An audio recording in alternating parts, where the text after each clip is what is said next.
cryptocurrency and fundraising. Hi, I'm Bill Stanczykiewicz. This is the first day from the fundraising school, and I'm joined today by Ezra Vazquez-D'Amico. He's the manager at GiveSafely.io, GiveSafely.io, which is part of the BBB Wise Giving Alliance. And Ezra, thanks so much for being with us on this first day from the fundraising school podcast. Great to be here, Bill. Thanks for having me. Well, you have developed so much expertise around cryptocurrency and fundraising. First of all, if you could just, for the rest of us, take a step back, what is cryptocurrency? Great question. And that's actually the question that most people get stuck at because they hear about it in the news, or they hear that, there's another nonprofit out there that's receiving crypto, and they say, okay, I've got to figure this cryptocurrency stuff out. And then you start going down a rabbit hole, you start understanding less and less, you get frustrated, and there goes your day, and you just kind of put it aside as something you'll come back to sometime, and then you don't. So the way I would explain it, and the way I think about it, is cryptocurrency, blockchain, they're just software. Right. Right now, we do Zoom calls, we do FaceTime with our family. We use software to do that, but we don't understand how it works. We don't know how the video is compressed and sent over the airwaves or the internet, right? So same thing with cryptocurrency. A useful term that's come up in the last few months is people are calling it Web3, right? So Web 1 was when the internet first came out. We had our dial-up modems, and over time, 5 minutes, we could download an article and maybe half a picture, right? And that was Web 1. We were interacting with content that was already there. We're living in Web 2 now, where we read the content, but we can interact with other people on there, right? So we can write a post on somebody's Facebook wall, right? Or we can write a blog post and expect, some sort of response. We can go on Twitter. We can post our articles online for people to read. We can engage with donors online. So blockchain, cryptocurrency, they belong to what people are calling Web 3. So Web 1, you can read. Web 2, you can read and write and interact. And Web 3 is that it gives you ownership, verifiable ownership. So what cryptocurrency is basically a way of sending something from one person to another, or holding something and having verifiable ownership of it. So for example, when I send you a PDF over email, you have possession of it, but I still have possession over it, right? It's still in my sent mail, it's still on my desktop. But with cryptocurrency, what they did was they solved that. They created a way for something to be sent and it to be verified that it's been sent from one place to another place, and now that it only exists in that other place. And everybody can see that. And this has monetary value. So how do I get my first crypto? Do I have to go on my computer and make it? Do I use my country's, typical in the United States dollars to buy it? How do I get it? Yeah, so here in the United States, to purchase cryptocurrency, you would go through a cryptocurrency exchange. Think of it similar to a stock exchange. You go to a stock exchange and you buy your shares of Apple, or Robinhood, or GameStop, or whatever your flavor is.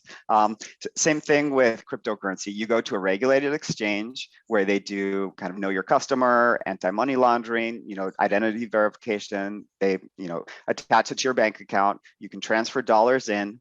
And then on the exchange, you can transfer your dollars into Bitcoin, Ethereum, Dogecoin, or any other coin that you're particularly interested in. And then the value of the cryptocurrency, am I understanding this correctly? It can change every day, exactly like or similar to the value of a stock. Is that right? Yeah, it's very similar. The cryptocurrency market is more volatile than the stock market. I think everybody's aware of that. The cryptocurrency market was, in last year, the high for the cryptocurrency market was probably around $2.9 trillion total market cap. Today, it's $1.3 trillion. So, it's a very sizable thing. Apple's market cap is $2.7 trillion, just for comparison. So, a lot of people think cryptocurrency is this fringe thing that, is slowly getting adopted and it's used by kind of strange people in their basements. No, cryptocurrency is here. And it's something that it behooves us to understand, especially as, charity professionals, people who want to reach donors and where they are, using the tools that they use, and to really be able to, get our message out there and support the missions of our organizations. Ezra, you're doing a great job boiling down this very complex subject for the rest of us. Thank you so much for that, the introductory understanding of cryptocurrency. And as we start thinking about now fundraising, perhaps we should start first, as we always do in fundraising, with the donor. And so tell us, is there a certain type of person who is attracted to cryptocurrency? Why are folks turning to cryptocurrency? Is there something about, their personality or the way they view the economy or, things like that that makes cryptocurrency an attractive option for them? Yeah, great questions, because, there are a lot of communities within crypto, and there are a lot of different reasons for coming to it. But there are some traits, I think, that, that many of these communities share. Cryptocurrency was started kind of as a response, as Bitcoin, it was started as a response to the banking crisis, right? As an alternative kind of monetary system that had set rules that could not be changed, a finite amount, and that everybody could participate in. There were no intermediaries, it was all, person to person.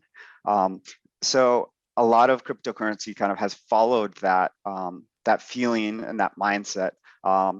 And I think there's a hopefulness to the communities that that join it. Certainly there's people that are in it just to get rich quick, or to try to make money scamming you or something like that.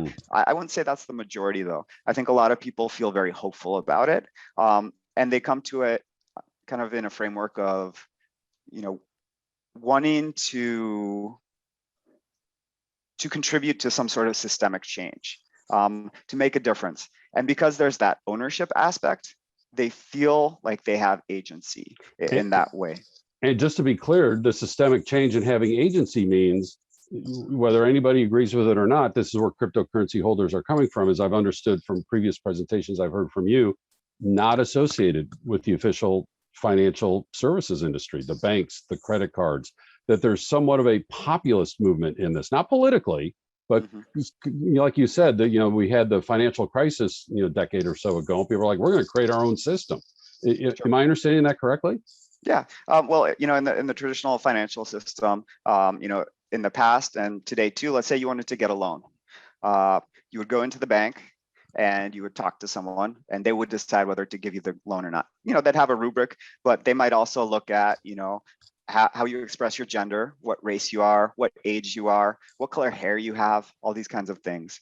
So there was this, as just one extreme example, intermediaries between you and having the financial freedom to achieve your goals of buying a house. With cryptocurrency, you're just, a wallet address on screen, right? And you can create, whatever identity you want associated with it. But, people can see on the blockchain, oh, Ezra has this much Bitcoin.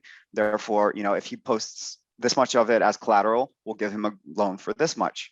And it's all just kind of predetermined and set rules. And again, that's in the best case scenario. There's a lot of scenarios where it doesn't work as optimally. It's still new. The I guess tools and the interfaces and the way people are intermediated with the technology, it's developing over time and improving. And so if Bill and Ezra want to do some sort of transaction, we're not filling out loan papers at a bank or waiting 3 days for a credit card company to approve. And the linkage for us, you mentioned it just now, the blockchain. Is that where we're all living when we've got crypto? What is the blockchain? Yeah, so the blockchain is basically the network underneath it all. So right now in the internet, we have the internet kind of underneath all of the websites we visit, all of the apps that we use. Excuse me, they all exist on the internet. And we don't really understand how that works, but the way it works is there's these centralized structures, right? If you want to interface with money, you have to go through a bank or a credit card system. If you want to post pictures for your family members to see, you have to do that through, again, centralized system, Facebook or Twitter or Instagram, right? The blockchain, what it does is it decentralizes that, right? So now I can send things directly to you, or I can post things on my own, platform and have people come to it, peer to peer, instead of having to go through a centralized server. So for example, in terms of donations, the way most donations happen now is, a donor uses a credit card. That money, or the promise of that money, goes to a centralized server. The centralized server takes a cut, potentially mines some of the donor data, and then passes what's left over on to the charity, right? Right. What you can do with cryptocurrency donations is send something from the donor's cryptocurrency wallet directly to the charity's cryptocurrency wallet. So it's Done. basically wallet to wallet. Like, I'm giving you $1, you receive the dollar as is. There's nobody kind of in the middle, cutting off a quarter of it, or 5% or 12%, and getting all your data in the meantime. Yeah, back in the day, like when we had cash. Hey, Ezra, would you lend me a 20? Sure. $20 right there. Bill, you stole me the 20, right? Except now it's all happening online through digital. How, just in your observation, and maybe you have data, but at least with your observations, what are you seeing in terms of donations of cryptocurrency? Is it still very rare? Is it happening more? Where are we now with charitable giving, utilizing cryptocurrency as the monetary value? Yeah, so there is some data out there, and I think it's improving over time too. Overall, what you see is, well, first of all, who's giving? Well, the first question is, who has cryptocurrency, right? And that tends to skew towards, younger generations. We did a survey, let's see, in December 2020, we found that, 12% of Americans, it was a panel survey of 2,000 people across the country, that 12% of people said that they owned cryptocurrency. We did the same survey this past December, and we found the number was up to 21% more or less. So that's a big increase, and that's weighted towards the younger populations. So 26% of Gen Zs say that they hold cryptocurrency. 45% of millennials say they hold cryptocurrency. So first of all, that's who the donors are likely, to be, at least, for the small donations, and potentially for the larger ones too. So that's kind of a lay of the land. We also asked, okay, would you consider making donations via cryptocurrency? And again, in 2020, December, around 73% of the population said, yes, I would. And that was actually pretty even across the age brackets. And then, this past December, that number went up just a couple points to 75, but that was pretty consistent. Fidelity Charitable, they did a survey that they released back in October of last year, where they asked individuals, I guess their donor base, individuals who had at least $25,000 of disposable investable income, aside from IRAs, whether they'd donated 1,000 or more to charity in 2020 or 21. In 2020, yeah, I guess they were looking at the previous year, and they found that people who owned cryptocurrency were more likely to have given than the general population. So 45% of people who said they had cryptocurrency said that they'd given over $1,000 versus only 33% of those who hadn't. So again, there's, I think that goes with some of what we were talking about before, that attitude towards, hey, we can make change, we can do something, we can make systemic change, which I think aligns so well with what we're trying to do as nonprofits, right? And what we're trying to communicate as fundraisers. Like, we want to empower you to do something, to fulfill what you want to achieve in your life. Yeah, and we know historically that when donors are giving charitable gifts, they want to make a difference. They want to have an impact. And I'm hearing that as you're describing these cryptocurrency donors. And again, folks, summarizing some of those data that Ezra just shared with us, about 21% of people surveyed said that they have cryptocurrency. Of those, About Mhm. 3/4 said that they're willing to donate, and people who donate at least the value of $1,000 USD or more, cryptocurrency holders were more likely than the non-cryptocurrency holders to Mhm. be donors of $1,000 USD or more. Also, we hear about donor lists skewing older. We love all of our donors and all of Right. our age ranges, but if you're looking for those new donors in the younger generations, being ready to accept a cryptocurrency gift is going to help you with that strategy. And so, Ezra, as we conclude here, Mhm. what advice do you have for nonprofits? What advice do you have for fundraisers? How can I be set up so when Ezra says, yes, I want to donate cryptocurrency into the Dottie Rosso Scholarship Fund, which is what we raise Sure. money for at the fundraising school, just for sake of discussion. Uh-huh. What does that nonprofit, what does that fundraiser need to have in place and need to know? So if you think you're, the first nonprofit coming to cryptocurrency, I think you'd be surprised to find that, nonprofits are here, are arriving. And why? Because donors are here. They want to give. They want to give via cryptocurrency. The Giving Block, who we mentioned earlier, they're one of the, I guess, places in the crypto philanthropy space that gathers data and who publishes it online.